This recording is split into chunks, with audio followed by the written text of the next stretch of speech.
Once upon a time there lived a couple named Rina and Dev. Rina was known throughout the village for her sharp tongue and insatiable desire for wealth. Dev, her husband, was a kind-hearted man, always working hard to provide for his family, but he was often the target of Rina's relentless nagging.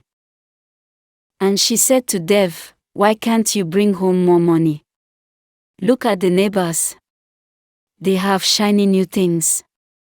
Rina would often complain, her voice echoing through their modest home. And Dev said, "Please Rina, I am doing my best, Rina. We have enough to eat and a roof over our heads. Isn't that enough?" But for Rina, it was never enough. She dreamed of gold and jewels, lavish parties, and a life of luxury. Her obsession grew, and her constant need for more drove a wedge between them. As time passed, the nagging escalated to bitter arguments, and Dev's heart grew heavy. One fateful day, a mysterious merchant arrived in the village, boasting of magical treasures that could grant immense wealth. Rina's eyes sparkled with greed. "Dev, we must seek out this merchant. He could make us rich." Dev hesitated, sensing danger. "We should be cautious, Rina.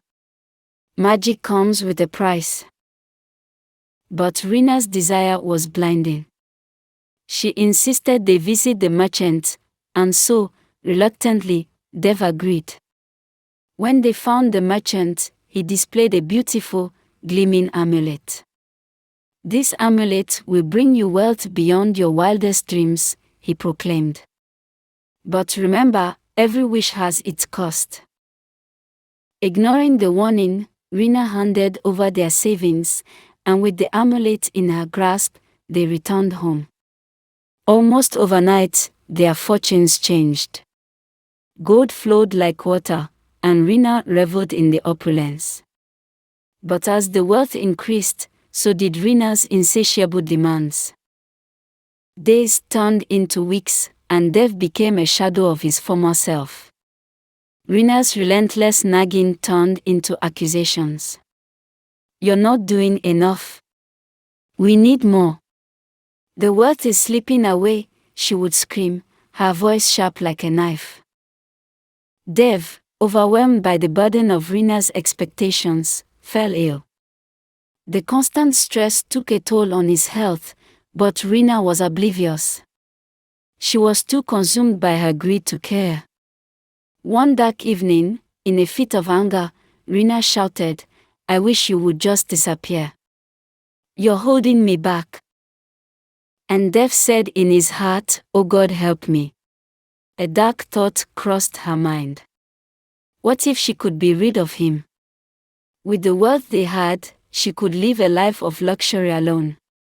In her desperation, Rina committed the unthinkable. She poisoned Dev's food, believing that with him gone, she could fully revel in her newfound riches. Dev's lifeless body was discovered the next day.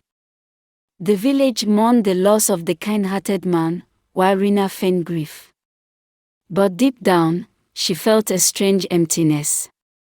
The wealth she had craved now felt like a heavy burden. As the days turned to weeks, she found herself haunted by guilt. That evening, as Rina sat in her lavish home, a cold wind swept through the room. The atmosphere grew heavy, and a familiar voice echoed in her mind. "Rina," it was Dev's voice. She looked around, terrified, but saw no one. "Rina, you cannot escape your actions," the voice continued, louder now, reverberating through her mind. "You have taken my life, and now your soul is bound to confess." The next day, as Rina walked through the village, she felt an uncontrollable urge to shout. She found herself standing in the village square, her heart racing. "I killed my husband. I poisoned him for wealth," she screamed, her voice breaking the morning calm. The villagers gasped, shocked and horrified. Rina's confession echoed like a bell, ringing in the ears of everyone present. Among the crowd were Dev's family, who had always treated her with kindness, despite her nagging ways. "Why, Rina?" Dev's mother cried, tears streaming down her face. "Why would you do such a thing?" Rina fell to her knees, the weight of her guilt crashing down on her. "I was blinded by greed. I wanted wealth, but now I see. I have lost everything." As her confession spread, Rina felt the power of the amulet draining away. It crumbled to dust in her hands, leaving only darkness behind. The villagers turned their backs on her, unable to forgive the unforgivable act she had committed. That night, as Rina lay in bed, the spirit of Dev appeared before her, glowing softly in the darkness. "Rina, you must make amends," he said, his voice gentle yet firm. "You have caused pain to many, and now you must bear the burden of your actions." Rina, filled with remorse, pleaded, "Dev, how can I make it right? I am lost. Confess your sins publicly, before me and my family.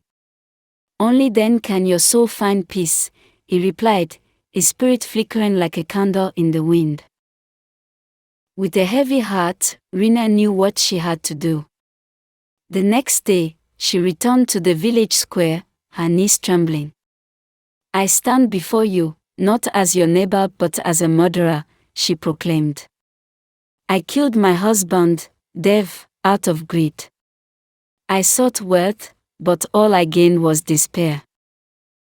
Tears streamed down her face, and she felt the weight of the world upon her shoulders. "I am truly sorry for the pain I have caused, not only to Dev but to all of you. I ask for your forgiveness, though I know I do not deserve it."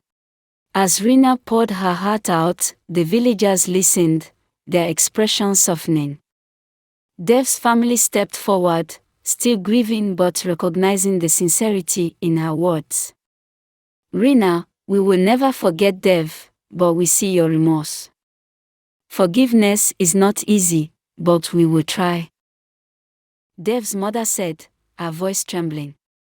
With each word of confession, Rina felt lighter.